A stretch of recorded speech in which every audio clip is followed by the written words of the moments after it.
Hello everyone, welcome to SPC centre. This is Prashant Kumar. Friends, आज की इस वीडियो में मैं आप लोगों के साथ अगस्त महीने की प्रतियोगिता दर्पण मैगजीन की शॉर्ट नोट्स को डिस्कस करूंगा। जैसा कि आप सभी जानते हैं कि टीम आईएसपीसी सेंटर के द्वारा प्रत्येक महीने की मंथली वाइज प्रतियोगिता दर्पण मैगजीन की शॉर्ट नोट्स को डिस्कस किया जाता है, जो कि बीपीएससी प्रीलिम्स सहित अन्य प्रतियोगिता परीक्षाओं के लिए काफ़ी महत्वपूर्ण होता है। आज इसी के परिप्रेक्ष्य में मैं आप लोगों के साथ अगस्त 2025 मंथ की प्रतियोगिता दर्पण मासिक पत्रिका की संक्षिप्त नोट्स को डिस्कस करूंगा। अगर आप लोग नए हैं तो हमारे यूट्यूब चैनल को सब्सक्राइब कर लें और हमारे टेलीग्राम ग्रुप @ISPC सेंटर को जरूर ज्वाइन करें। इसका जो पीडीएफ है, मैगजीन का जो शॉर्ट नोट्स है, इसका पीडीएफ हमारे पेड बैच में प्रोवाइड किया जाएगा। हमारे पेड बैच में जुड़ने के लिए आप लोग 8375934036 या 9870564701 दो में से किसी भी एक नंबर पे कॉल या मैसेज करके हमारे paid batch current affair paid batch के बारे में विशेष जानकारी प्राप्त कर सकते हैं। इसी पेड बैच में जो भी मंथली मैगजीन यहाँ पे शॉर्ट नोट डिस्कस किया जा रहा है या फिर करेंट अफेयर का भी जो भी नोट्स डिस्कस किया जा रहा है, उसका जो पीडीएफ है इसी पेड ग्रुप में सभी को प्रोवाइड किया जाएगा। आइए अब हम लोग डिस्कशन प्रारंभ करते हैं, जो कि 71वीं बीपीएससी प्रीलिम्स के लिए काफ़ी महत्वपूर्ण है। अगस्त महीने का शॉर्ट नोट्स देखिए। पहला करंट अफेयर है, विश्व के सबसे ऊंचे आर्च रेलवे पुल का लोकार्पण। हाल ही में 6 जून 2025 को भारत के प्रधानमंत्री नरेंद्र मोदी के द्वारा जम्मू कश्मीर में चिनाब नदी पर रियासी जिले में विश्व के सबसे ऊंचे आर्च रेलवे पुल का लोकार्पण किया गया। तो किस नदी पर विश्व के सबसे ऊंचे आर्च रेलवे पुल का लोकार्पण किया गया, तो किस नदी का नाम अगर पूछा गया तो आप बताएंगे चिनाब। अब जम्मू कश्मीर के किस जिले में, तो जिले का नाम है रियासी जिला। ठीक है। अब सवाल है कि यह सबसे ऊंचा आर्च रेलवे पुल है, तो जब रेलवे पुल है तो किन्हीं दो स्टेशनों को यह जरूर कनेक्ट करेगा। ठीक है। तो यह चिनाब नदी पर संगालदाना व रियासी रेलवे स्टेशन के मध्य में स्थित है। तो यह भी काफ़ी इंपॉर्टेंट है प्रीलिम्स एग्जामिनेशन के दृष्टिकोण से। यह जो पुल है विश्व के सबसे ऊंचे आर्च रेलवे पुल, तो इस पुल की जो ऊंचाई है यह नदी तल से 359 मीटर ऊंचा है, यानी कि नदी तल से 359 मीटर ऊंचा है, तथा फ्रांस स्थित एफिल टावर से 35 मीटर ऊंचाई पर स्थित है। तो आप इसकी ऊंचाई का अंदाज़ा लगा सकते हैं। पुल के लोकार्पण के पश्चात प्राइम मिनिस्टर नरेंद्र मोदी ने इस रूट पर पहले वंदे भारत ट्रेन को भी हरी झंडी दिखाया। ठीक है। तो यह करंट अफेयर के दृष्टिकोण से काफ़ी महत्वपूर्ण पॉइंट है, इसे आप लोग याद रखेंगे। विश्व के सबसे ऊंचे आर्च रेलवे पुल का लोकार्पण 6 जून 2025 को प्राइम मिनिस्टर नरेंद्र मोदी के द्वारा किया गया। यह जम्मू कश्मीर में चिनाब नदी पर स्थित है और रियासी जिले में स्थित है। यह चिनाब नदी पर दो प्रमुख रेलवे स्टेशनों संगलदाना व रियासी रेलवे स्टेशनों के मध्य में स्थित है। इन दोनों रेलवे स्टेशनों को कनेक्ट करता है विश्व के सबसे ऊंचे आर्च रेलवे पुल। ठीक है। इसकी ऊंचाई नदी तल से 359 मीटर तथा फ्रांस स्थित एफिल टावर से यह 35 मीटर ऊंचा है, यानी कि नदी तल से टोटल इसकी ऊंचाई देखा जाए तो हाइट है इसका 359 मीटर नदी तल से। ठीक है। तो यह काफ़ी इंपॉर्टेंट है। अगला है, उथले समुद्री सागर में पनडुब्बी रोधी युद्ध में सक्षम आईएनएस अरनाला को विशाखापत्तनम में भारतीय नौसेना में शामिल किया गया है। तो आपसे पूछा जा सकता है कि हाल ही में उथले समुद्री क्षेत्र में पनडुब्बी रोधी युद्ध में सक्षम आईएनएस अरनाला को इंडियन नेवी में कहां पर शामिल किया गया, तो आप क्या बताएंगे? विशाखापत्तनम में शामिल किया गया। इसका निर्माण आईएनएस अरनाला का निर्माण garden rich ship builders and engineers के द्वारा किया गया है, L&T के सहयोग से, लार्सन एंड ट्रूबो के सहयोग से। युद्धपोत का नामकरण यानी कि आईएनएस अरनाला का नामकरण महाराष्ट्र के तटीय किले के नाम पर किया गया है। ठीक है। तो आईएनएस अरनाला क्या है? उथले समुद्री क्षेत्र में पनडुब्बी रोधी युद्ध में सक्षम एक युद्धपोत है आईएनएस अरनाला, जिसे हाल ही में विशाखापत्तनम में इंडियन नेवी में शामिल किया गया है, जिसका निर्माण garden rich ship builders and engineers के द्वारा L&T कंपनी के सहयोग से किया गया है। इसका नामकरण महाराष्ट्र के तटीय किले के नाम पर इसका नामकरण आईएनएस अरनाला किया गया है।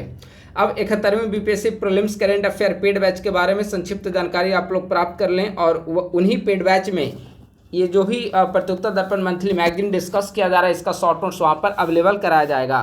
पीडीएफ का जो पीडीएफ होगा वो वहीं शॉर्ट आपको पेड ग्रुप में मिलेगा। तो 71वीं बीपीएससी प्री पेड बैच संक्षिप्त जानकारी प्राप्त करने के बाद आगे हम लोग डिस्कशन को कंटिन्यू करेंगे।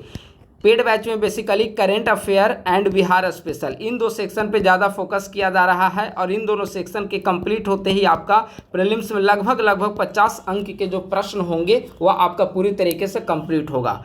करेंट अफेयर में हम लोग क्या कवर कर रहे हैं, करंट अफेयर में प्रत्युत्तर दर्पण जो मंथली मैगजीन है उसका शॉर्ट नोट्स प्रोवाइड किया जाएगा और यह जो शॉर्ट नोट्स होगा सितंबर 2024 से लेकर एग्जामिनेशन कंडक्ट कराए जाने तक आपको प्रोवाइड किए जाएंगे। ठीक है, इसके अलावा परीक्षा मंथन मैगजीन का शॉर्ट नोट्स भी प्रोवाइड किया जाएगा। परीक्षा मंथन मैगजीन लक्ष्य 1, लक्ष्य 2, लक्ष्य 3 करके आता है, तो अभी तक का अपडेटेड नोट्स भी इसका भी पेड ग्रुप पे दिया जा चुका है। जनवरी 2025 से लेकर एग्जामिनेशन होने तक विजन है इस मैगजीन का भी शॉर्ट नोट्स प्रोवाइड किए जाएंगे। इसके अलावा डेली पीआईबी अपडेट्स ग्रुप पे प्रोवाइड किया जाता है और monthly wise Bihar current affair भी प्रत्येक महीने का सितंबर 2024 से एग्जामिनेशन तक बिहार का करंट अफेयर भी मंथली वाइज नोट्स इसके अंतर्गत प्रोवाइड किया जाता है। इसके साथ साथ बिहार में हिस्ट्री का तीनों सेक्शन, एंशिएंट, मेडाइवल और मॉडर्न, प्लस में बिहार का ज्योग्राफी, ये 2 सेक्शन भी प्रोवाइड किए जाएंगे। प्लस में बजट, इकोनॉमिक्स, सर्वे और जो भी चीज़ें इंपॉर्टेंट होगी प्रीलिम्स के लिए वो सभी कंटेंट यहाँ पर इस पेड ग्रुप में आपको प्रोवाइड किया जाएगा। टेट सीरीज, संस्कृति, आईएएस अन्य कोचिंग इंस्टीट्यूट का भी आने वाले समय में टेट सीरीज वगैरह इस पेड ग्रुप पर अवेलेबल कराया जाएगा। ठीक है, तो इससे जुड़ने के लिए आप लोग क्या करें, अगर आप लोग इस बैच में जुड़ना चाहते हैं, यह बैच जो है वह अभी हमारा 2 बैच इसका चल रहा है। एक बैच में 1000 स्टूडेंट पूरे हो चुके हैं और दूसरे में लगभग 1000 स्टूडेंट जुड़ने वाले हैं। 915 के आसपास स्टूडेंट हो चुके हैं, तो लगभग 1915 स्टूडेंट अभी हमारे 71वीं बीपीएससी प्रीलिम्स पेड बैच में जुड़े हुए हैं करंट अफेयर के 2 बैच से मिलाकर। ठीक है, इसमें जुड़ने के लिए आप लोग 8375934036 या 9870564701 दो में से किसी भी एक नंबर पर आप लोग संपर्क कर सकते हैं। इस पेड ग्रुप में जुड़ने का जो फी है वह 500 रुपये रखा गया है। इसके अंतर्गत पूरे 1 साल का करंट अफेयर और जो भी प्रीलिम्स के लिए इंपॉर्टेंट कंटेंट होंगे करंट अफेयर और बिहार से संबंधित वे आपको इसी पेड ग्रुप में प्रोवाइड किया जाएगा। इसका पूरा चार्ज जो है ओवरऑल 1 साल का करंट अफेयर सारे मिलाकर चार्ज जो है वह 500 रुपये रखा गया है। ये दोनों नंबर गूगल पे, फ़ोनपे, पेटीएम हर जगह अवेलेबल है। अगर आप लोग इस बैच को ज्वाइन करना चाहते हैं तो दोनों में से किसी भी नंबर पे आप लोग 500 रुपया पेमेंट करके, दोनों नंबर व्हाट्सएप पे अवेलेबल है, व्हाट्सएप पे पेमेंट का आपका स्क्रीनशॉट भेज देना है। हमारे पेड जो टेलीग्राम ग्रुप पेड ग्रुप बना हुआ है उसका लिंक आपको दे दिया जाएगा और उस लिंक के माध्यम से जुड़कर आप लोग सारे कंटेंट को पेड ग्रुप से आप लोग प्राप्त कर सकते हैं। ठीक है, तो पूरे 1 साल का करंट अफेयर और बिहार स्पेशल से संबंधित सारे महत्वपूर्ण कंटेंट आपको इसके अंतर्गत प्रोवाइड किए जाएंगे। तो 2 में से किसी भी नंबर पर फोन कॉल या मैसेज करके या फिर पेमेंट करने के बाद स्क्रीनशॉट भेजकर आप हमारे पेड बैच से जुड़ सकते हैं। ठीक है, तो इसका जो पीडीएफ अगस्त महीने का मैं डिस्कस कर रहा हूं, इसका पीडीएफ भी इसी पेड ग्रुप में आपको प्रोवाइड किया जाएगा। तो यह हो गया संक्षिप्त जानकारी हमारे पेड बैच के बारे में। अब हम लोग आगे कंटिन्यू करते हैं प्रत्युत्तर दर्पण मैगजीन का डिस्कशन। 2 पॉइंट ऊपर हमने डिस्कस किया, एक विश्व के सबसे ऊंचे रेलवे आर्च ब्रिज और दूसरा INS अर्नाला जो कि विशाखापत्तनम इंडियन नेवी में शामिल किया गया है। तीसरा पॉइंट है QS रैंकिंग 2026। ठीक है, लंदन स्थित QS रैंकिंग 2026 हाल ही में जारी की गई है। इसके अंतर्गत विश्व के 1500 से अधिक विश्वविद्यालय में भारत के 54 विश्वविद्यालय शामिल हैं। ठीक है, ओवरऑल अगर देखा जाए तो 54 विश्वविद्यालय के साथ भारत चौथे स्थान पर है पूरे विश्व में। पहले नंबर पर है यूएसए के 192 संस्थान इसमें शामिल हैं। दूसरे नंबर पर है UK यानी कि ब्रिटेन और तीसरे नंबर पर है चाइना और चौथे नंबर पर भारत है 54 विश्वविद्यालयों के साथ। ठीक है, अगर टॉप विश्वविद्यालय की रैंकिंग देखा जाए तो वर्ल्ड में पहले नंबर पे है MIT Massachusetts institute of technology USA का MIT USA। दूसरे नंबर पे है इंपीरिकल कॉलेज लंदन। तीसरे नंबर पे है स्टैनफोर्ड यूनिवर्सिटी USA। अगर भारत में टॉप 3 की लिस्ट देखा जाए तो भारत में पहले नंबर पे तथा विश्व में 123वें नंबर पे है IIT दिल्ली। भारत में दूसरे नंबर पे तथा विश्व में 129वें स्थान पे है IIT बॉम्बे और भारत में तीसरे नंबर पे और विश्व में 180वें स्थान पर है IIT मद्रास। तो भारत के टॉप 3 इंस्टीट्यूट में तीनों IIT संस्थान हैं, क्रमशः IIT दिल्ली, बॉम्बे और मद्रास। और विश्व के टॉप 3 यूनिवर्सिटी में MIT, empirical college London, Stanford university. Bharat QS ranking में ओवरऑल चौथे स्थान पे है। पहले नंबर पे USA, दूसरे नंबर पे UK और तीसरे नंबर पे चाइना है। भारत 54 विश्वविद्यालय के साथ ओवरऑल रैंकिंग में चौथे नंबर पे आता है। तो यह हो गया QS रैंकिंग 2026। अगला पॉइंट है नाविका सागर परिक्रमा 2 अभियान काफ़ी महत्वपूर्ण है। ठीक है, इसके पहले 2017 में नाविका सागर परिक्रमा अभियान शुरू किया गया था और यह परिक्रमा 2 अभियान है। ठीक है, नेवी की 2 अधिकारियों, इंडियन नेवी की 2 अधिकारियों लेफ्टिनेंट कमांडर दिलना के एवं लेफ्टिनेंट कमांडर रूपा ए ने INSV तारिणी से 238 दिनों में पूरी दुनिया का चक्कर लगाया है। इस यात्रा की शुरुआत 2 अक्टूबर 2024 ईस्वी को गोवा से की गई थी और इसका अंतिम पड़ाव भी गोवा ही रहा। ठीक है, तो नेवी की 2 अधिकारी नाविका सागर परिक्रमा 2 अभियान के तहत INSV तारिणी से पूरे विश्व का 238 दिनों में चक्कर लगाया, जिनमें दिलना के और लेफ्टिनेंट कमांडर रूपा ए शामिल हैं। तो काफ़ी महत्वपूर्ण है आगामी प्रीलिम्स के लिए नाविका सागर परिक्रमा अभियान 2। उत्तर प्रदेश सरकार ने देश का सबसे बड़ा ताला संग्रहालय अलीगढ़ में बनाने की घोषणा की है। तो काफ़ी महत्वपूर्ण है, उत्तर प्रदेश सरकार के द्वारा देश का सबसे बड़ा ताला संग्रहालय कहाँ पर बनाए जाने की घोषणा की गई है, तो अलीगढ़ में बनाए जाने की घोषणा की गई है। हाल ही में केंद्रीय कैबिनेट ने अंतर्राष्ट्रीय आलू केंद्र का दक्षिण एशिया क्षेत्रीय केंद्र आगरा में स्थापित किए जाने का निर्णय लिया है। काफ़ी महत्वपूर्ण और केंद्रीय कैबिनेट, यूनियन कैबिनेट का काफ़ी महत्वपूर्ण डिसीजन है। अंतर्राष्ट्रीय आलू केंद्र का दक्षिण एशिया क्षेत्रीय केंद्र कहाँ पर स्थापित किया जाएगा, तो आगरा में स्थापित किया जाएगा। अगला पॉइंट है बिहार के स्कीम से संबंधित है और बिहार करंट अफेयर मंथली में भी हमने इसे डिस्कस किया था। काफ़ी महत्वपूर्ण है मुख्यमंत्री कन्या विवाह मंडप योजना। हाल ही में बिहार सरकार की कैबिनेट के द्वारा मुख्यमंत्री कन्या विवाह मंडप योजना की मंजूरी प्रदान की गई है बिहार सरकार के द्वारा। ठीक है, यह बिहार से संबंधित स्कीम है। इसके अंतर्गत राज्य की सभी 8053 ग्राम पंचायतों में विवाह भवन बनाए जाने का निर्णय लिया गया है। प्रत्येक विवाह मंडप की लागत 50 लाख रुपए निर्धारित की गई है और कुल अनुमानित खर्च, इस स्कीम से संबंधित कुल अनुमानित खर्च है 4026 करोड़, यानी कि 8053 ग्राम पंचायत में प्रत्येक ग्राम पंचायत में एक एक विवाह मंडप का निर्माण किया जाएगा और प्रत्येक विवाह मंडप का खर्च होगा लगभग 50 लाख रुपये। तो इस दृष्टिकोण से सरकार के द्वारा मुख्यमंत्री कन्या विवाह मंडप योजना के तहत कुल अनुमानित खर्च 4026 करोड़ रुपया रखा गया है। अगला है एक्सोम 4 मिशन। यह भी काफ़ी महत्वपूर्ण मिशन है। एक्सोम 4 मिशन यह बेसिकली स्पेसएक्स तथा नासा के सहयोग से लॉन्च किया गया है। इस मिशन के तहत 4 यात्रियों को अंतर्राष्ट्रीय अंतरिक्ष station ISS international space station में भेजा गया है। तो 4 यात्री कौन कौन से हैं, ये काफ़ी महत्वपूर्ण है। इन 4 यात्रियों में भारत के शुभांशु शुक्ला हैं, USA के पैगी ह्यूस्टन हैं, पोलैंड के स्लावोज उजनानांस्की है और हंगरी के टिबोर कापू हैं। ठीक है, शुभांशु शुक्ला अंतरिक्ष यात्रा पर जाने वाले दूसरे भारतीय तथा ISS यानी कि अंतर्राष्ट्रीय अंतरिक्ष स्टेशन पर प्रवास करने वाले पहले भारतीय बने। काफ़ी महत्वपूर्ण है, अंतरिक्ष यात्रा पर जाने वाले दूसरे भारतीय बने। तो पहले भारतीय कौन थे? पहले भारतीय थे राकेश शर्मा। राकेश शर्मा कब और किसके सहयोग से गए थे? तो कोल्ड वार का जब समय चल रहा था तो USSR के सहयोग से सोयूज T2 सैटेलाइट रॉकेट से इनको प्रक्षेपित किया गया था। ठीक है, USSR के सहयोग से गए थे।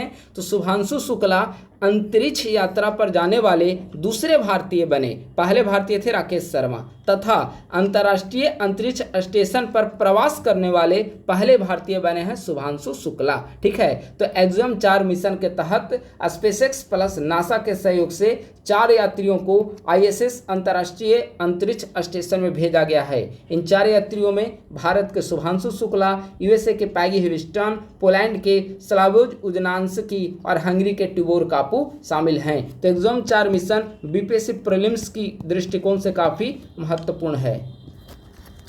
अगला पॉइंट है, अब थोड़ा ISS के बारे में ही थोड़ा और जानकारी प्राप्त कर लेते हैं।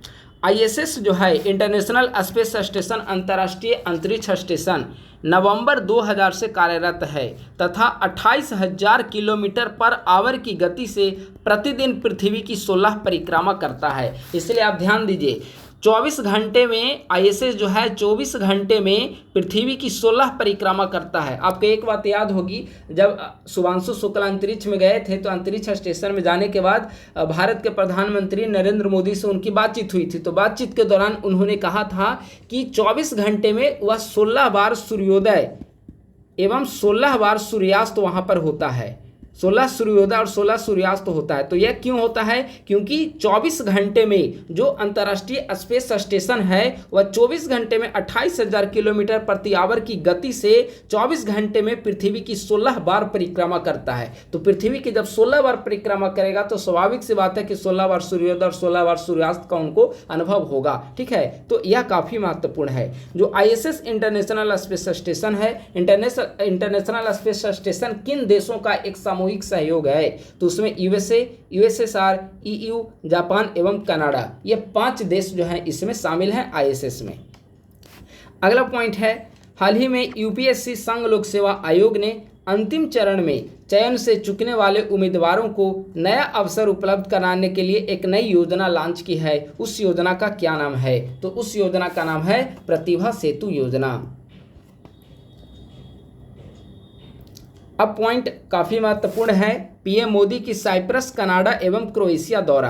कनाडा दौरा क्यों हुआ था? क्योंकि कनाडा में ही इस बार का G7 समिट संपन्न हुआ है। तो G7 समिट हम लोग एक अलग से देखेंगे। ठीक है, साइप्रस काफी महत्वपूर्ण है क्योंकि आप जानते हैं कि जब ऑपरेशन सिंदूर भारत के द्वारा लॉन्च किया गया था पाकिस्तान के खिलाफ, तो पाकिस्तान के खिलाफ अब पक्ष में आप देखेंगे कि तुर्की ने पाकिस्तान का साथ दिया था। ठीक है, और तुर्की और साइप्रस के बीच में हमेशा विवाद बना रहता है क्योंकि साइप्रस के एक बड़े हिस्से पर तुर्की का कब्जा है। तो एक राजनयिक दृष्टिकोण से देखा जाए, कूटनीतिक दृष्टिकोण से देखा जाए तो यह तुर्की ने चूंकि पाकिस्तान का साथ दिया तो तुर्की को संदेश देने के लिए भारतीय प्रधानमंत्री के द्वारा साइप्रस दौरा किया गया है ताकि कूटनीतिक दृष्टिकोण से बैलेंस किया जा सके। ठीक है, कनाडा दौरा क्यों हुआ? चूंकि वहां पे G7 समिट चल रहा था और G7 समिट में भारत को आमंत्रित किया गया था, तो इसीलिए प्राइम मिनिस्टर का कनाडा दौरा संपन्न हुआ। क्रोएशिया दौरा पहली बार भारतीय प्रधानमंत्री की, किसी भी भारतीय प्रधानमंत्री का पहला क्रोएशिया दौरा इस बार संपन्न किया गया है प्राइम मिनिस्टर नरेंद्र मोदी के द्वारा। ठीक है, तो काफी महत्वपूर्ण है प्राइम मिनिस्टर की साइप्रस, कनाडा एवं क्रोएशिया दौरा। यह इसीलिए भी महत्वपूर्ण हो जाता है क्योंकि ऑपरेशन सिंदूर के पश्चात पहली विदेश यात्रा होती है प्रधानमंत्री की। ठीक है, तो ऑपरेशन सिंदूर के पश्चात भारतीय प्रधानमंत्री ने किस देश का पहली बार दौरा किया? ऑपरेशन सिंदूर के पश्चात प्रधानमंत्री की पहली विदेश यात्रा कहां पर हुई? तो क्रमशः साइप्रस में सबसे पहले, फिर कनाडा और फिर क्रोएशिया उनकी यात्रा हुई। ठीक है, साइप्रस ने प्रधानमंत्री को सर्वोच्च नागरिक सम्मान grand cross of the order of Makarios 3 से सम्मानित किया है। ठीक है, तो आपसे यह पूछा जा सकता है कि हाल ही में किस देश ने अपने सर्वोच्च नागरिक सम्मान grand cross of the order of Makarios 3 से सम्मानित किया? तो आप क्या बताएंगे? साइप्रस। साइप्रस की राजधानी कहां पर है? निकोसिया।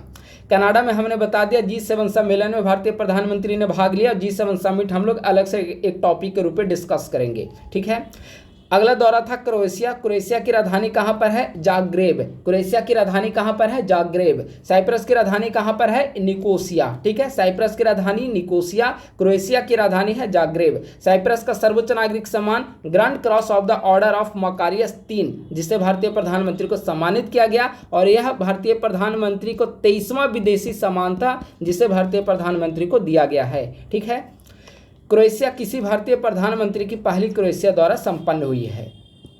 अब अगले पॉइंट पर हम लोग आते हैं, हाल ही में दक्षिण कोरिया के नए राष्ट्रपति कौन निर्वाचित हुए? तो हाल ही में दक्षिण कोरिया के नए राष्ट्रपति बने हैं ली जे मयूंग। ठीक है, ली जे मयूंग दक्षिण कोरिया के नए राष्ट्रपति बने। पुराने राष्ट्रपति जो थे वो बेसिकली वहां पर उनके द्वारा मार्शल लॉ की घोषणा कर दी गई थी। ठीक है, और जब मार्शल लॉ की घोषणा की गई थी तो इसे संसद के द्वारा अनुमति नहीं दी गई और वहां के सर्वोच्च न्यायालय ने इनको पद से बर्खास्त कर दिया, महाभियोग इनके ऊपर चलाने की सिफारिश की। तो इसके पश्चात नए सिरे से राष्ट्रपति का चुनाव हुआ। तो दक्षिण कोरिया के नए राष्ट्रपति कौन बने? ली जे मयूंग। हाल ही में अमेरिकी राष्ट्रपति ने कितने देशों के नागरिकों को अमेरिका में प्रवेश को प्रतिबंधित किया है? तो हाल ही में 12 देशों के नागरिकों को अमेरिकी राष्ट्रपति ने अमेरिका में प्रवेश से प्रतिबंधित कर दिया है। उन 12 देशों में Iran, Myanmar, Afghanistan, Yemen, Libya, Somalia जैसे देश शामिल हैं। तो हाल ही में कितने देशों के नागरिकों को अमेरिका में प्रवेश के लिए प्रतिबंधित किया गया? तो 12 देशों के नागरिकों को प्रतिबंधित किया गया है। हाल ही में चीन, पाकिस्तान व बांग्लादेश के विदेश मंत्रालयों के अधिकारियों की पहली त्रिपक्षीय बैठक कहां पर संपन्न हुई? काफ़ी महत्वपूर्ण है बीपीएससी प्रीलिम्स के लिए। ठीक है, चाइना, पाकिस्तान एवं बांग्लादेश के विदेश मंत्रालयों के अधिकारियों की पहली त्रिपक्षीय बैठक कहां पर संपन्न हुई? चीन में संपन्न हुई, चीन के कुनमिंग शहर में। अब आइए यूनाइटेड नेशन सिक्योरिटी काउंसिल के नए अस्थायी सदस्य। तो 5 नए अस्थायी सदस्य बने हैं। इनका कार्यकाल 1 जनवरी 2026 से लेकर 31 दिसंबर 2027 तक के लिए होगा। आप सभी जानते हैं कि अस्थायी सदस्य संयुक्त राष्ट्र संघ में 2 साल के लिए चुने जाते हैं, ठीक है। बाकी 5 अस्थायी सदस्य हमेशा रहते हैं, ठीक है। ये परमानेंट मेंबर है 5 अस्थायी सदस्य, जिनमें अमेरिका, ब्रिटेन, रूस, चाइना और फ्रांस शामिल है, ठीक है। बाकी प्रत्येक 2 वर्ष के लिए 2 वर्ष के कार्यकाल के लिए 10 सदस्य जो हैं वे अस्थायी सदस्य के रूप में चुने जाते हैं, लेकिन प्रत्येक वर्ष 5-5 चुने जाते हैं, ठीक है। तो 1 जनवरी 2026 से 31 दिसंबर 2027 तक के कार्यकाल के लिए 5 नए अस्थायी सदस्य को चुना गया है, जिनमें बहरीन, कांगो, कोलंबिया, लाटविया व लाइबेरिया नए सदस्य होंगे। भारत अभी तक कुल 8 बार अस्थायी सदस्य चुना जा चुका है। अगला है G7 समिट। अभी हमने बताया था कि प्रधानमंत्री की साइप्रस, क्रोएशिया और कनाडा यात्रा संपन्न हुई थी, ठीक है। तो कनाडा यात्रा क्यों की गई थी? तो G7 समिट का आयोजन वहां पर किया गया था और उसमें उन्होंने भाग लिया था। तो G7 समिट के बारे में अगर देखा जाए तो वर्ष 2025 में G7 का 51वां सम्मेलन का आयोजन किया गया था। कहाँ? अल्बर्टा, कनाडा के अल्बर्टा प्रांत के अंतर्गत कनानास्किस नामक स्थान पर, ठीक है। कनाडा देश का नाम है, अल्बर्टा प्रांत का नाम है और स्थान का नाम है कनानास्किस। तो G7 सम्मेलन का वर्ष 2025 में 51वां समिट जो है वह कनाडा के अल्बर्टा प्रांत के कनानास्किस नामक स्थान पर संपन्न हुआ, जिसकी मेजबानी कनाडाई प्रधानमंत्री मार्क कार्नी के द्वारा किया गया। कब इसका आयोजन हुआ? 16-17 जून 2025 को। यानी G7 का 51वां सम्मेलन 16-17 जून 2025 को कनाडा के अल्बर्टा प्रांत के कनानास्किस नामक स्थान पर संपन्न हुआ, जिसके मेजबानी कनाडाई प्रधानमंत्री मार्क कार्नी के द्वारा किया गया। इस बार का थीम क्या था? जो अभी सम्मेलन हुआ G7 का 51वां सम्मेलन, तो इसका थीम क्या था? काफ़ी महत्वपूर्ण है। Cyber security and protection against cyber threats, ठीक है। Cyber security and protection against cyber threats, ठीक है। यह G7 का 51वां सम्मेलन का थीम था। G7 का 52वां सम्मेलन जो है अगले वर्ष 2026 में फ्रांस में आयोजित किया जाएगा। काफ़ी महत्वपूर्ण है। अगर G7 के बारे में देखा जाए तो G7 यानी कि ग्रुप ऑफ 7, इसमें 7 कंट्री शामिल हैं। कौन कौन से 7 मेंबर G7 के सदस्य हैं? America, Canada, Britain, France, Italy, Germany एवं जापान। ये 7 मेंबर हैं G7 ऑर्गेनाइजेशन के, G7 संगठन के। अगला है इजराइल ईरान संघर्ष।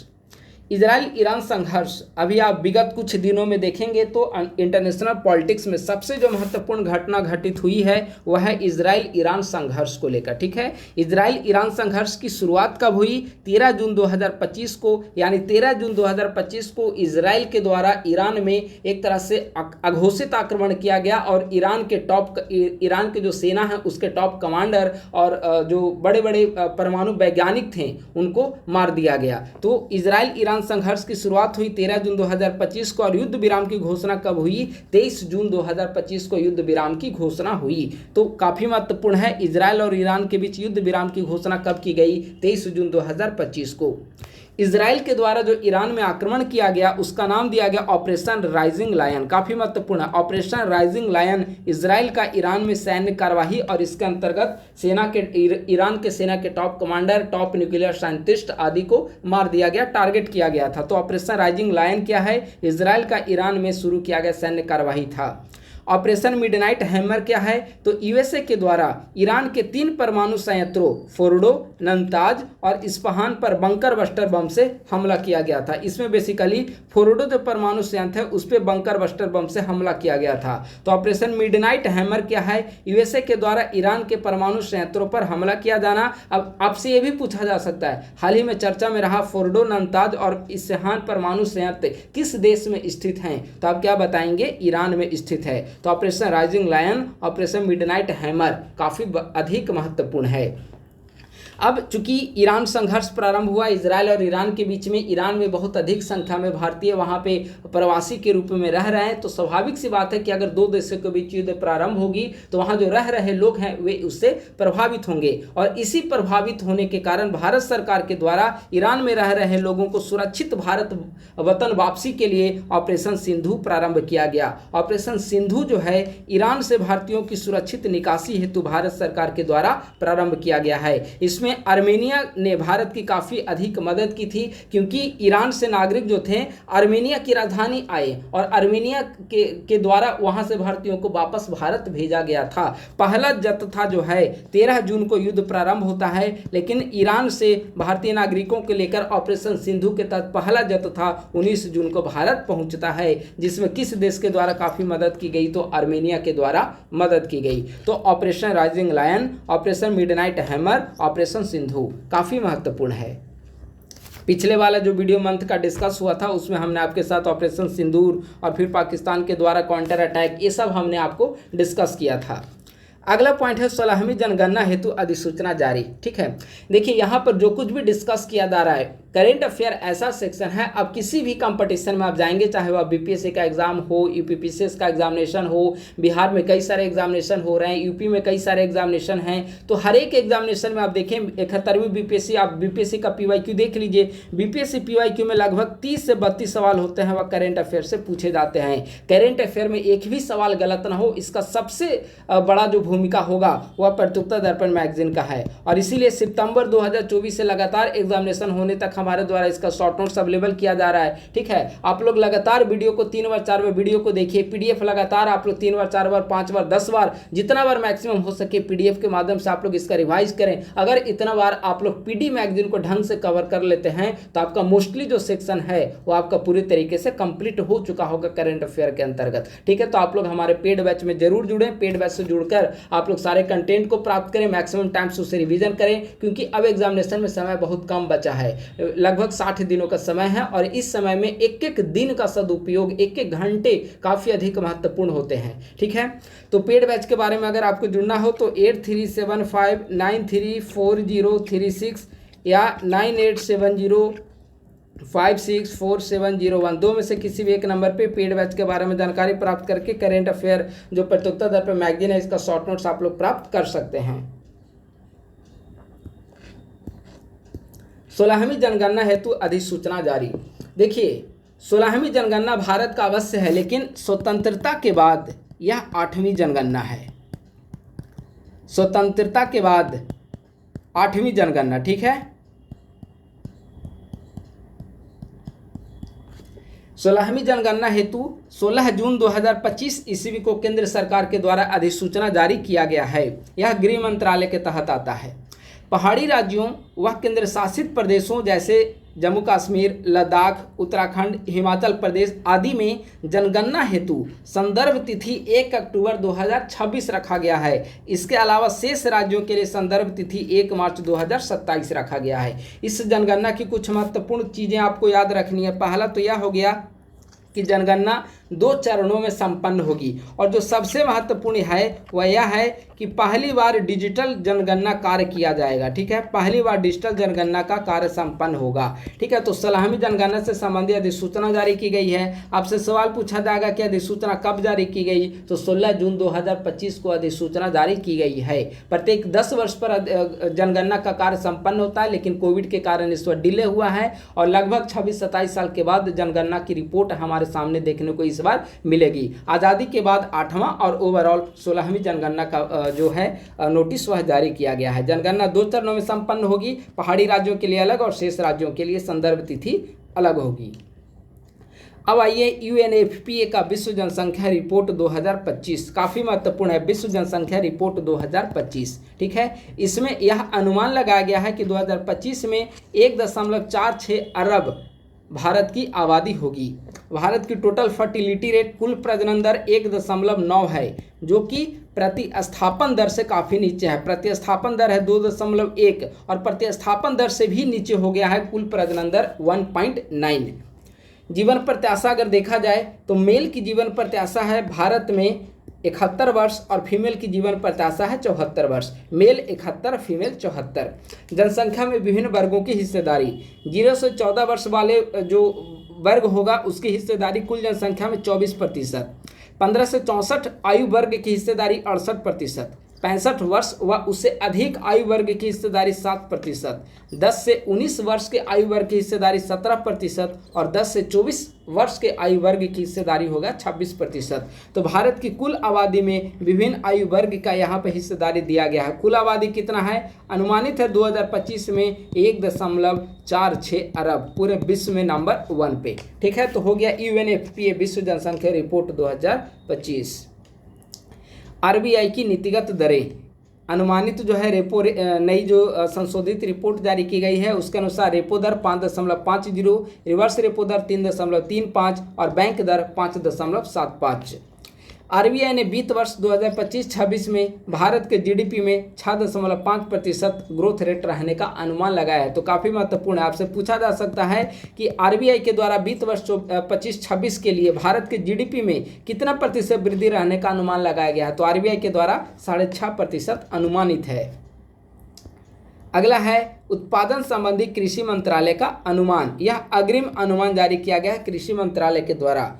कुल खाद्यान्न उत्पादन 353.96 मिलियन टन, इनमें से चावल उत्पादन 149.08 मिलियन टन और गेहूं उत्पादन 117.50 मिलियन टन। तो काफ़ी महत्वपूर्ण है, उत्पादन से संबंधित कृषि मंत्रालय की अग्रिम रिपोर्ट है। इस अग्रिम रिपोर्ट के अनुसार कुल खाद्यान्न उत्पादन में 353.96 मिलियन टन होगा कुल खाद्यान्न उत्पादन, इनमें चावल उत्पादन होगा 149.08 मिलियन टन और गेहूँ उत्पादन 117.50 मिलियन टन।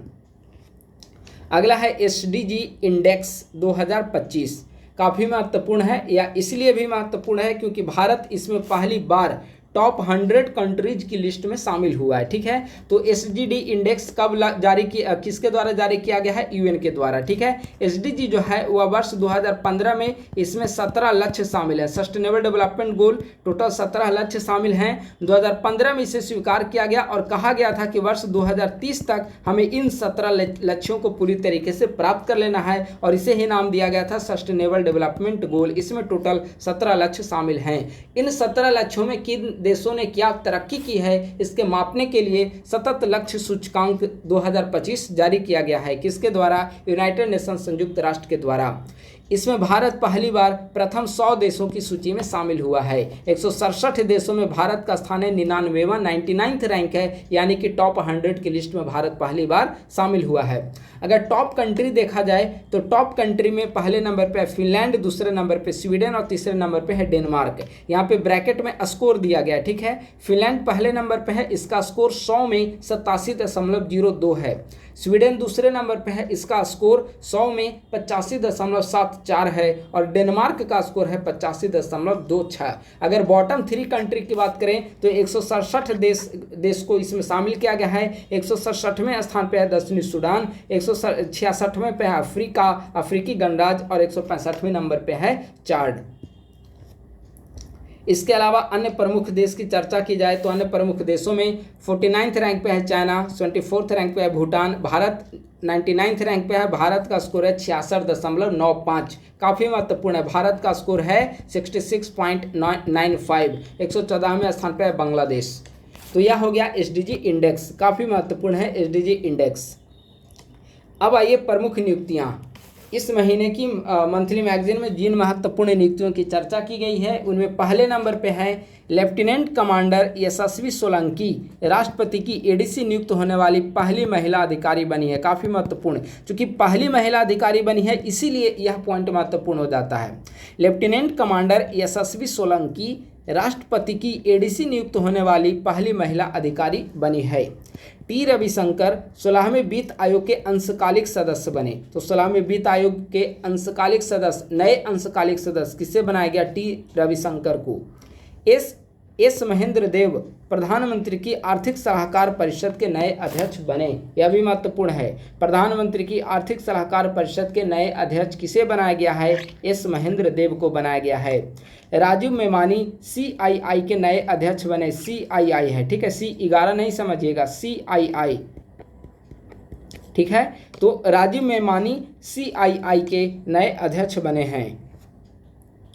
सर्वोच्च न्यायालय में 3 नए न्यायाधीशों की नियुक्ति की गई है। तो ये 3 नए न्यायाधीश कौन कौन हैं? जस्टिस NV अंजारिया, जस्टिस विजय बिश्नोई, जस्टिस AS चंदूरकर। इससे ज़्यादा महत्वपूर्ण है कि पहले ये कहाँ पे नियुक्त थे, ठीक है। 70वीं BPSC में ऐसा सवाल पूछा जा चुका है। तो जस्टिस NV अंजारिया सर्वोच्च न्यायालय में न्यायाधीश बनने से पूर्व कर्नाटक हाईकोर्ट में कार्यरत थे।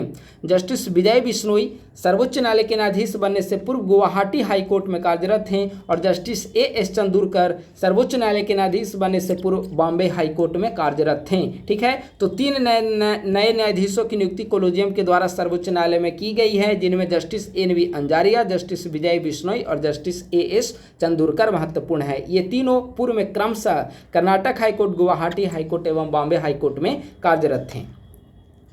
अगला है UNGA के 80वें सत्र के अध्यक्ष की नियुक्ति हुई है। तो UNGA United nation general assembly, UN महासभा, जनरल असेंबली यानी कि महासभा। संयुक्त राष्ट्र संघ में 6 अंग है ना, महासभा, सुरक्षा परिषद, आर्थिक सामाजिक परिषद, प्रन्यास परिषद, अंतर्राष्ट्रीय न्यायालय, सचिवालय। संयुक्त राष्ट्र के यह 6 अंग हैं, जिनमें से महासभा पहला अंग है और यह संयुक्त राष्ट्र संघ की संसद की भांति है, सभी देश इसके मेंबर होते हैं, ठीक है। तो संयुक्त राष्ट्र महासभा के 80वें सत्र का अध्यक्ष किसे बनाया गया है? तो जर्मनी की पूर्व विदेश मंत्री एनालेना बैरबॉक UNGA के संयुक्त राष्ट्र महासभा के 80वें सत्र के अध्यक्ष बने। कौन? जर्मनी की पूर्व विदेश मंत्री एनालेना बैरबॉक। यह इस पद पर चुनी जाने वाली 5वीं महिला बनी है, काफ़ी महत्वपूर्ण है। अब सवाल है कि क्या भारत की तरफ से भी कोई ऐसा कार्य हुआ? तो बिल्कुल, भारत की तरफ से देखेंगे पूरे यूनाइटेड नेशन जनरल असेंबली में पहली जो महिला अध्यक्ष बनी थी वह विजयालक्ष्मी पंडित भारत की रहने वाली थी। वह संयुक्त राष्ट्र सुरक्षा परिषद के जैसे एनालेना बैरबॉक 80वें सत्र के अध्यक्ष चुनी गई, तो 8वें सत्र के अध्यक्ष UNGA के विजयालक्ष्मी पंडित को बनाया गया था, जो कि भारत से संबंधित थी वर्ष 1953 में, ठीक है। तो ये दोनों काफी महत्वपूर्ण है। यूनाइटेड नेशन जनरल असेंबली के 80वें सत्र का अध्यक्ष किसे बनाया गया? एनालेना बैरबॉक, जो कि जर्मनी की पूर्व विदेश मंत्री है। यह इस पद पर चुने जाने वाली कुल 5वीं महिला है। पहली महिला कौन थी? तो भारत की विजयालक्ष्मी पंडित थी, जो कि संयुक्त राष्ट्र महासभा के 8वें सत्र की अध्यक्ष थी, जिसका संचालन वर्ष 1953 में किया गया था। तो काफी महत्वपूर्ण है, ठीक है। यूनाइटेड नेशन जनरल असेंबली के 80वें सत्र की अध्यक्षता किसके द्वारा की जा रही है? एनालेना बैरबॉक के द्वारा। तो यह हो गया प्रमुख नियुक्ति। अब आइए कुछ अवार्ड देख लेते हैं। तो अवार्ड में सबसे पहला है विश्व सुंदरी का अवार्ड। 2025 में विश्व सुंदरी का खिताब किसने जीता? तो थाईलैंड की ओपल सुचाता चुआंगश्री ने विश्व सुंदरी 2050 का ताज जीता है, ठीक है। थाईलैंड की ओपल सुचाता चुआंगश्री ने। भारत के 2 शांति सैनिकों को मरणोपरांत संयुक्त राष्ट्र का डैग हैमरशोल्ड पदक प्रदान किया गया है, जिनमें अमिताभ झा और संजय सिंह महत्वपूर्ण है। विभिन्न राज्यों की 15 नर्सों को माननीय राष्ट्रपति ने राष्ट्रीय फ्लोरेंस नाइटिंगेल पुरस्कार से सम्मानित किया है। यह महत्वपूर्ण है। इसमें नाम महत्वपूर्ण नहीं है, चूंकि संख्या ज़्यादा है। तो यह पूछा जा सकता है कितने नर्सों के अवार्ड दिया गया है, तो आप लोग याद रखेंगे हाल ही में विभिन्न राज्यों की 15 नर्सों को महामहिम राष्ट्रपति के द्वारा राष्ट्रीय फ्लोरेंस नाइटिंगेल पुरस्कार से सम्मानित किया गया है। अगला है महत्वपूर्ण बुक्स में पहला है गुड गर्ल बुक के लेखक कौन हैं? आर्या आबेर। The second book of prophets, इसके लेखक हैं Benyamin. The living legend, Ramayana tales from far and near, इसके लेखक हैं वायु नायडू। कुछ महत्वपूर्ण दिवस देखा जाए तो संथाल हुल दिवस 30 जनवरी, राष्ट्रीय सांख्यिकी दिवस 30 जून, जनवरी नहीं, संथाल हुल दिवस 30 जून, राष्ट्रीय सांख्यिकी दिवस 29 जून, MSME दिवस 27 जून, संविधान हत्या दिवस 25 जून, अंतर्राष्ट्रीय योग दिवस 21 जून। लेकिन यहाँ पे ठहरिए, अंतर्राष्ट्रीय योग दिवस जो है इसका थीम जानना जरूरी है, ठीक है। अंतर्राष्ट्रीय योग दिवस 21 जून वर्ष 2025 में इसका थीम था वन अर्थ वन हेल्थ, ठीक है। अंतर्राष्ट्रीय योग दिवस कब मनाया गया? 21 जून को, ठीक है। इस बार का वर्ष 2025 का थीम क्या था? One earth one health. विश्व खाद्य सुरक्षा दिवस 7 जून। तो यह प्रमुख दिवस है जो कि जून में प्रमुख दिवस आती है, ठीक है। देखिए एक बात आप लोग ध्यान रखेंगे, यह मैगजीन अगस्त मंथ की भले ही है, लेकिन इसमें कंटेंट आपको जून का ही मिलेगा। अभी जुलाई मंथ चल रहा है और अगला महीना है अगस्त, ठीक है। तो अगस्त महीने का वहाँ पे नेम केवल मंथ का नेम लिखा रहेगा, ठीक है। तो अगस्त महीने की मैगजीन आपको पब्लिश होगी जुलाई में, लेकिन इसका कंटेंट मिलेगा जून वाला ही कंटेंट आपको मिलेगा। तो इस बात का आप लोग ध्यान रखेंगे। तो यह हो गया प्रमुख दिवस। अब आइए युद्धाभ्यास। तो 2 प्रमुख युद्धाभ्यास संपन्न हुए। पहला है नोमेडिक एलिफेंटा और दूसरा है शक्ति युद्धाभ्यास। नोमेडिक एलिफेंटा भारत और मंगोलिया के बीच में होता है और इसका 17वां संस्करण उलान बटेर मंगोलिया में संपन्न हुआ। शक्ति युद्धाभ्यास भारत और फ्रांस के बीच संपन्न होता है। इसका 8वां संस्करण हाल ही में फ्रांस में आयोजित किया गया। अब आइए कुछ खेलकूद से हम लोग देख लेते हैं। 26वां एशियाई एथलेटिक्स चैंपियनशिप 2025 दक्षिण कोरिया में इसका आयोजन किया गया। इसमें पहले स्थान पे चाइना है 32 पदक के साथ और दूसरे स्थान पे भारत है 24 पदक के साथ, ठीक है। तो चाइना 32 पदक के साथ पहले स्थान पे, उसने 19, 9 और 4, यह उसका पदक का क्रम है, ठीक है। पदक का क्रम इसमें देखा जाए तो गोल्ड, सिल्वर और ब्रॉन्ज यानी कि कांसा। भारत ने टोटल 24 पदक जीता है। स्वर्ण यहाँ पे देखेंगे 8 जो है भारत का वह स्वर्ण है, ठीक है। ये सिल्वर है, गोल्ड, सिल्वर और ब्रोंज यानी कि कांस्य है 6 पदक, ठीक है। तो 26वां एशियाई एथलेटिक्स चैंपियनशिप 2025 दक्षिण कोरिया में संपन्न हुआ। 32 पदक के साथ चाइना पहले नंबर पे है और 24 पदक के साथ भारत दूसरे नंबर पे है। और यहाँ पदक का यहाँ पे दे दिया गया है किस स्वर्ण कितना है, रजत कितना है और कांस्य कितना है, आप लोग इसे याद रखेंगे। पेरिस डायमंड लीग में नीरज चोपड़ा ने 88.16 मीटर दूर भाला फेंककर स्वर्ण पदक जीता है। जर्मनी का जूलियन वेबर दूसरे स्थान पर रहे। वीरेंद्र कंवर भारतीय वॉलीबॉल महासंघ के नए अध्यक्ष बने, ठीक है। तो भारतीय वॉलीबॉल महासंघ के नए अध्यक्ष किसे बनाया गया? वीरेंद्र कंवर को। आईसीसी ने महेंद्र सिंह धोनी को हॉल ऑफ फेम में शामिल किया है। आईसीसी का यह सम्मान पाने वाले ये 11वें क्रिकेटर हैं। अब आइए आईसीसी की तीसरी विश्व टेस्ट चैंपियनशिप है। इसका आयोजन कहाँ पर किया गया? लॉर्ड्स लंदन में। इसका विजेता दक्षिण अफ्रीका और उप विजेता है ऑस्ट्रेलिया। अब आइए आईपीएल का 18वां संस्करण अभी हाल ही में समाप्त हुआ है और काफ़ी मज़ेदार रहा है। इस बार का आईपीएल कई सारी चीज़ें पहली बार घटित हुई है। इस बार के विजेता कौन है? तो रॉयल चैलेंजर्स बेंगलुरु आरसीबी। इसका कप्तान कौन है? रजत पाटीदार इसके कप्तान हैं और पहली बार 18 वर्ष का इंतजार करने के बाद आरसीबी को खिताब जीता। इस बार की महत्वपूर्ण विशेषता यह है कि चाहे विजेता हो या उप विजेता, पहली बार इन्होंने फाइनल में खेला है, ठीक है। तो दोनों टीमें पहली बार फाइनल खेल रहे थे, तो स्वाभाविक है किसी एक को विजेता टीम होना था, किसी दूसरे को उप विजेता। तो इस बार का खिताब आईपीएल का 18वां संस्करण का विजेता खिताब जो है वह आरसीबी रॉयल चैलेंजर्स बेंगलुरु ने जीता, जिसके कप्तान रजत पाटीदार हैं। उप विजेता रहा है पंजाब सुपर किंग्स, उप विजेता रहा जिसके कप्तान श्रेयस अय्यर हैं, ठीक है। ऑरेंज कप यानी कि ऑरेंज कप उसे प्रदान किया जाता है जो सबसे ज़्यादा रन बनाया हो उस आईपीएल सीजन में, ठीक है। तो ऑरेंज कप दिया गया है साई सुरेंद्रन को, ये गुजरात टाइटंस से संबंधित हैं। और पर्पल कप जो सबसे ज़्यादा विकेट लेते हैं, तो सर्वाधिक विकेट लेने के लिए पर्पल कप जो है प्रसिद्ध कृष्णा को दिया गया, यह भी गुजरात टाइटंस से संबंधित हैं। तो ऑरेंज कप हो या पर्पल कप, दोनों गुजरात टाइटंस के हिस्से में गया है। ऑरेंज कप साई सुरेंद्रन को, जिन्होंने कुल सीजन में 759 रन बनाया है, और पर्पल कप प्रसिद्ध कृष्णा को, जिसने टोटल 25 विकेट्स लिए। इस मैच के दौरान स्ट्राइकर ऑफ द सीजन का खिताब जो है वैभव सूर्यवंशी को दिया गया, जो कि राजस्थान रॉयल्स टीम से संबंधित हैं। 35 गेंद पर इन्होंने शतक लगाने का रिकॉर्ड बनाया। Most valuable player of the season Surya Kumar Yadav को दिया गया खिताब, जो कि मुंबई इंडियंस से संबंधित हैं। अगला पॉइंट है, बिहार भारत का पहला राज्य बन गया है जिसने मोबाइल आधारित ई वोटिंग प्रणाली लागू की है। यानी कि मोबाइल आधारित ई वोटिंग प्रणाली को लागू करने वाला बिहार भारत का पहला राज्य बन गया है। मतदान के लिए अभी चूंकि यहाँ पे शहरी निकाय का, नगर निकाय का चुनाव था, तो इसी दौरान ई वोटिंग का प्रयोग किया गया, ठीक है। लगभग 70% मतदान हुआ। मतदान के लिए 2 ऐप का प्रयोग किया गया। पहला जो था ई वोटिंग SECBHR सीडैक के द्वारा विकसित किया गया, दूसरा बिहार राज्य चुनाव आयोग का ऐप था। अगला पॉइंट है, हाल ही में यूएसए ने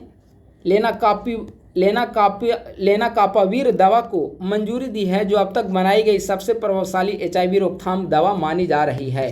तो आपसे पूछा जा सकता है हाल ही में किस देश के द्वारा लेनाकापावीर दवा को मंजूरी दी गई है, जो कि सबसे प्रभावशाली HIV के विरुद्ध दवा मानी जा रही है। तो किस देश ने मंजूरी दी है? यूएसए ने मंजूरी दी है। अगला है विश्व पर्यावरण दिवस। विश्व पर्यावरण दिवस कब मनाया जाता है? विश्व पर्यावरण दिवस 5 जून को मनाया जाता है। ठीक है, 5 जून विश्व पर्यावरण दिवस। इस बार का थीम क्या था? बीट प्लास्टिक पॉल्यूशन इस बार का थीम था। कोरिया की मेजबानी में इस बार का आयोजन किया गया है। पहली बार 1973 में मनाया गया था, घोषणा 1972 में की गई थी। इस अवसर पर प्राइम मिनिस्टर के द्वारा एक पेड़ माँ के नाम 2.0 अभियान की शुरुआत की गई है। पिछली बार 5 जून 2024 ईस्वी को प्राइम मिनिस्टर के द्वारा एक पेड़ माँ के नाम अभियान की शुरुआत की गई और इस बार 2025 को एक पेड़ माँ के नाम 2.0 अभियान की शुरुआत की गई है, जिसका लक्ष्य है 5 जून से लेकर 30 सितंबर 2025 के बीच में 10 करोड़ वृक्षारोपण करना। ठीक है, तो विश्व पर्यावरण दिवस 5 जून को मनाया जाता है। इस बार का theme beat plastic pollution. Korea की मेजबानी में इसका आयोजन किया गया। अगला पॉइंट है, हाल ही में किस संस्था के द्वारा वैश्विक सूखा परिदृश्य 2025 रिपोर्ट जारी की गई है? तो OECD के द्वारा जारी की गई है। रिपोर्ट की महत्वपूर्ण बात यह है कि ग्रह का लगभग 40% हिस्सा तीव्र सूखे का सामना कर रहा है। हाल ही में बेंगलुरु आधिकारिक तौर पर भारत की तेंदुए की राजधानी बन गई है। ठीक है, बम्बई को पीछे छोड़कर बेंगलुरु आधिकारिक तौर पर भारत की तेंदुए की राजधानी बना। वर्तमान समय में भारत में तेंदुए की संख्या कितनी है? 13,874। अगला पॉइंट है, हाल ही में IBCA international big cat alliance की पहली बैठक कब और कहां पर संपन्न हुई? तो इसकी पहली बैठक 16 जून 2025 ईस्वी को नई दिल्ली में संपन्न हुई है, जिसकी अध्यक्षता भारत के पर्यावरण मंत्री भूपेंद्र यादव के द्वारा किया गया। तो IBSA IBCA international big cat alliance, इसके अंतर्गत अगर आप देखेंगे इसका मुख्य उद्देश्य जो है 7 बिग कैट्स का संरक्षण करना है। बाघ, शेर, तेंदुआ, हिम तेंदुआ, चीता, जगुआर, प्यूमा, ये 7 बिग कैट शामिल हैं। मार्च 2024 में इसका गठन किया गया और इसकी पहली बैठक 16 जून 2025 को नई दिल्ली में भूपेंद्र यादव के नेतृत्व में संपन्न हुई। तो अध्यक्ष का नाम आप लोग याद रखेंगे। अगला है फ्रेंच ओपन टेनिस 2025। ठीक है, फ्रेंच ओपन टेनिस पुरुष एकल का खिताब जीता है कार्लोस अल्काराज जो कि स्पेन से संबंधित है और उप विजेता बना पुरुष एकल में यानिक सिनर जो कि इटली से संबंधित है। महिला एकल का खिताब विजेता कोको ग्राफ USA से संबंधित है और उप विजेता आर्याना साबालेंका बेलारूस से संबंधित है। ठीक है, और पुरुष युगल और महिला युगल और आपका मिश्रित ये सब का जो लिस्ट है हमारे ग्रुप में, पेड ग्रुप में दे दिया जाएगा। फ्रेंच ओपन, US, ये सब का लिस्ट एक जगह पे प्रोवाइड किया जाएगा ताकि आप लोग मैच करके याद कर सकें। अब आइए अस्मरणीय तथ्य। देखिए, जो पेड ग्रुप पे PDF दी जाएगी इसमें अस्मरणीय तथ्य, शॉर्ट नोट्स होगा, अस्मरणीय तथ्य होगा और अस्मरणीय तथ्य के साथ साथ ये जो सार संग्रह दिया जाता है, सार संग्रह का भी इसमें PDF संलग्न रहेगा, पेज संलग्न रहेंगे। इसके अलावा करंट अफेयर के कुछ MCQ यहाँ इसमें दिया हुआ होता है, तो इसे भी MCQ जैसे देखिए कितने अच्छे अच्छे सवाल जो अभी हमने ऊपर डिस्कस किया, G7 का एकावनवां सम्मेलन, विश्व का ये सारे अंजी खाड़ पुल अभी जो हमने डिस्कस किया। ठीक है, तो इसका भी दे दिया जाएगा PDF में ऐड करके ताकि आप लोग फ्री टाइम में सारे क्वेश्चन बना सकें। और क्वेश्चन के बाद यहाँ पे आपका आंसर भी दिया हुआ है, आंसर भी इसमें अटैच कर दिया गया है जो कि उत्तर व्याख्या सहित है। इसके अलावा कुछ इकोनॉमी के भी सवाल हैं, उसको भी दे दिया गया इसी PDF में, तो ये सारे पेड ग्रुप के स्टूडेंट के लिए अवेलेबल रहेगा। ठीक है, तो आइए हम लोग यहाँ पे स्मरणीय तथ्य को डिस्कस करने के बाद हम लोग इसे बंद करेंगे, क्योंकि सार संग्रह का जो PDF है वह सिर्फ पेड बैच के अभ्यर्थियों को ही प्रोवाइड किया जाएगा और वीडियो भी चूँकि लंबा चला जाएगा तो हम लोग इसे स्मरणीय तथ्य, चूँकि यह करेंट अफेयर का सेशन है और स्मरणीय तथ्य में भी इस महीने की जो मैगजीन है उसका मेन प्रश्न जो होते हैं यहाँ पे दिया हुआ रहता है। कौन सी एक नई डिजिटल पता प्रणाली शुरू की है जिसका उद्देश्य देश में स्थानों की सटीक पहचान करना है? तो इसका नाम है डिजिपिन। यूरेशियन उद्बिलाव जो कश्मीर घाटी में लगभग विलुप्त के कगार पर हैं, अंतर्राष्ट्रीय प्राकृतिक संरक्षण संघ IUCN के द्वारा इसे किस रूप में वर्गीकृत किया गया है? तो इसे निकट संकटग्रस्त के रूप में वर्गीकृत किया गया है। अहमदाबाद में एयर इंडिया का बोइंग 787 ड्रीम लाइनर विमान हादसे के बाद चर्चित ब्लैक बॉक्स को सर्वप्रथम किस देश ने अपनी फ्लाइट में लागू किया था? ऑस्ट्रेलिया ने। ठीक है, किस विमान का हादसा हुआ है? बोइंग 787 ड्रीम लाइनर, इसे भी आप लोग याद रखेंगे। हाल ही में कौन भारत के राष्ट्रपति की ADC के रूप में नियुक्त होने वाली पहली महिला अधिकारी बनी? अभी हमने डिस्कस किया था, लेफ्टिनेंट कमांडर यशस्वी सोलंकी। प्रतिवर्ष श्रीनगर व उसके आसपास के क्षेत्र में किस देवी को समर्पित खीर भवानी उत्सव का आयोजन किया जाता है? तो रागना देवी। किस राज्य सरकार ने रामनाथपुरम जिले के धनुषकोडी में आधिकारिक तौर पर ग्रेटर फ्लेमिंग अभयारण्य घोषित किया है? तो किस राज्य सरकार ने? रामनाथपुरम जिला जैसे ही आया आपको ध्यान चला जाना चाहिए तमिलनाडु पर। ठीक है। क्यूएस एमबीए रैंकिंग 2025 में कौन सा बिजनेस स्कूल भारत में शीर्ष पर है? तो बिजनेस स्कूल आईआईएम बेंगलुरु। केंद्रीय मंत्री किरण रिजिजू ने वक्फ संपत्ति प्रबंधन हेतु पारदर्शिता लाने के लिए कौन सा पोर्टल लॉन्च किया है? उम्मीद पोर्टल। काफ़ी महत्वपूर्ण है प्रीलिम्स के लिए। ठीक है। उम्मीद पोर्टल वक्फ संपत्ति प्रबंधन में पारदर्शिता लाने के लिए केंद्रीय मंत्री किरण रिजिजू के द्वारा लॉन्च किया गया है। किस बीमा संस्था ने एक दिन में सर्वाधिक जीवन बीमा पॉलिसी बेचने के लिए गिनीज वर्ल्ड रिकॉर्ड में नाम दर्ज किया है? तो वह है LIC। कंपनी ने एक दिन में 5,88,107 जीवन बीमा पॉलिसियां बेची है 24 घंटे में, और यह गिनीज वर्ल्ड रिकॉर्ड बना है। अहमदाबाद में हुए एयर इंडिया विमान हादसे में बीजेपी नेता और गुजरात के पूर्व मुख्यमंत्री विजय रूपानी की भी मौत हो गई। वह किस अवधि में गुजरात के मुख्यमंत्री रहे थे? 2016 से 2021 के बीच में।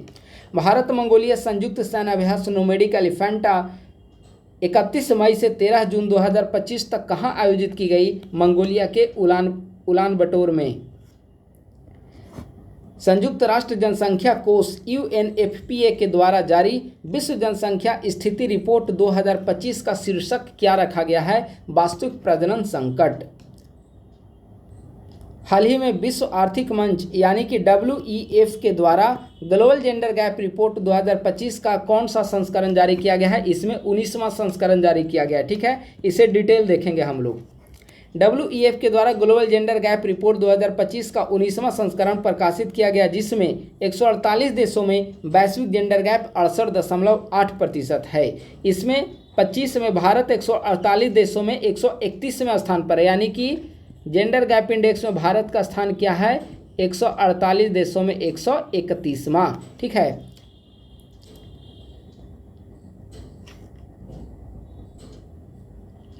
इस सूचकांक में आइसलैंड लगातार 16वें वर्ष विश्व की सर्वाधिक लैंगिक समानता वाली अर्थव्यवस्था बना हुआ है, यानी कि जेंडर गैप रिपोर्ट में पहले नंबर पर आइसलैंड, उसके बाद Finland, Norway, United kingdom, New Zealand का स्थान आता है। अगला है, किस देश ने ईरान के खिलाफ ऑपरेशन राइजिंग लायन कोड नाम से सैन्य अभ्यास शुरू किया? तो हो जाएगा इजराइल। कब? 13 जून को। अभी हमने ऊपर डिस्कस किया। किस देश ने विश्व टेस्ट चैंपियनशिप के फाइनल मुकाबले में ऑस्ट्रेलिया को हराकर खिताब जीता? तो दक्षिण अफ्रीका। ठीक है। ICC थर्ड टेस्ट चैंपियनशिप विजेता दक्षिण अफ्रीका, उपविजेता ऑस्ट्रेलिया, और इसका आयोजन कहाँ पे किया गया? तो ब्रिटेन में, लॉर्ड्स में। ठीक है। भारत को अंतर्राष्ट्रीय प्रशासनिक विज्ञान संस्थान की अध्यक्षता के लिए चुना गया है। भारत यह अध्यक्षता किस अवधि के लिए संभालेगा? तो 2025 से 2028 के लिए। हाल ही में वैज्ञानिकों ने पृथ्वी से लगभग 15,000 प्रकाश वर्ष दूर आकाशगंगा में किस वेधशाला से ASKAP J18320911 की खोज की है? नासा के चंद्रा एक्सरे वेधशाला के द्वारा। दक्षिण कोरिया के नवनिर्वाचित राष्ट्रपति ली जे म्यूंग किस पार्टी से संबंधित हैं? उदारवादी डेमोक्रेटिक पार्टी। या दक्षिण कोरिया के 14वें राष्ट्रपति होंगे। अगला पॉइंट है,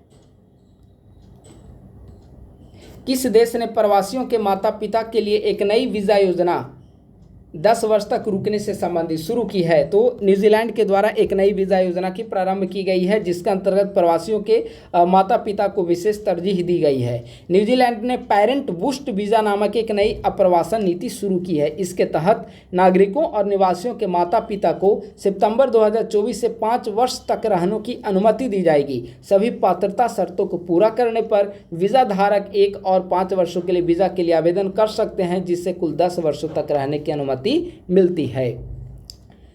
हाल ही में कौन सा देश आधिकारिक रूप से ब्रिक्स समूह में साझेदार देश के रूप में शामिल हुआ है? तो साझेदार देश में शामिल हुआ वियतनाम, और साझेदार देश में शामिल होने वाला यह 10वां सदस्य बना है। ठीक है। यहाँ पे 10 का नाम दिया गया। साझेदार देश में Vietnam, Belarus, Bolivia, Kazakhstan, Cuba, Malaysia, Nigeria, Thailand, Uganda और उज्बेकिस्तान। ठीक है। तो ब्रिक्स BRICS हाल ही में इसका समिट कहाँ पे हुआ है? ब्राज़ील में। संभवतः अगले महीने की पीडी आएगी तो इसके बारे में डिटेल डिस्कस किया जाएगा। ब्रिक्स का सम्मेलन इस बार ब्राज़ील में हुआ और 10वां साझेदार देश कौन बना है? वियतनाम बना है। ठीक है। तो इस प्रकार से आज हमने अगस्त महीने की प्रतियोगिता दर्पण मैगजीन का शॉर्ट नोट्स हमने यहाँ पे डिस्कस किया है। तो शॉर्ट नोट्स के साथ साथ हमने अस्मरणीय तथ्य डिस्कस किया है, और जो पीडीएफ है पेड ग्रुप बैच के लिए उसमें सार संग्रह और जो कुछ भी करंट अफेयर से संबंधित, समसामयिकी से संबंधित ऑब्जेक्टिव सवाल है उसको भी पीडीएफ में अटैच कर दिया गया है, ताकि मैगजीन आपको अलग से खरीदना ना पड़े। ठीक है, इसका पीडीएफ पेड ग्रुप पे दिया जाएगा। पेड ग्रुप के बारे में अंत में एक और फिर से आपको जानकारी प्रोवाइड करा देता हूँ। 8375934036 9870564701 ये दोनों नंबर, आप इस पे कॉल करके या मैसेज करके पेड ग्रुप के बारे में आप विशेष जानकारी प्राप्त कर सकते हैं। पेड ग्रुप के अंतर्गत 71वीं बीपीएससी प्रीलिम्स के लिए करंट अफेयर प्लस बिहार, इन दोनों सेक्शन को फोकस करते हुए इसका चार्ज रखा गया 500 रुपये, और इसके अंतर्गत प्रतियोगिता दर्पण मैगजीन, परीक्षा मंथन, vision IAS, daily PIB, Bihar current affair, Bihar का हिस्ट्री, बिहार का ज्योग्राफी, ये सब का नोट्स प्रोवाइड किया जाता है। डेली करंट अफेयर प्लस में एग्जामिनेशन से संबंधित टेस्ट सीरीज या कुछ भी मटेरियल कंटेंट हो, सभी इस पेड ग्रुप पे प्रोवाइड किया जाता है। टेलीग्राम पे पेड ग्रुप अलग से बना हुआ है। ये दोनों नंबर गूगल पे, फ़ोन पे, पेटीएम पे अवेलेबल है। अगर आप लोग हमारे पेड ग्रुप से जुड़ना चाहते हैं तो 500 रुपया पेमेंट करने के बाद दोनों नंबर व्हाट्सएप पे भी अवेलेबल है। पेमेंट का स्क्रीनशॉट व्हाट्सएप पे भेज दें, आपको ग्रुप का लिंक दे दिया जाएगा, आप उस लिंक के माध्यम से पेड ग्रुप को ज्वाइन कर सकते हैं। तो बस पेड ग्रुप के बारे में जानकारी हो गई। अंत में अगर आप लोग नए हैं तो हमारे यूट्यूब चैनल को जरूर सब्सक्राइब करें, और हमारा ऑफिशियल टेलीग्राम ग्रुप जो है @ISPC सेंटर, इसे आप लोग ज्वाइन कर लें और अपने दोस्तों के साथ भी इस यूट्यूब वीडियो का लिंक को साझा करें। थैंक यू सो मच, बहुत बहुत धन्यवाद।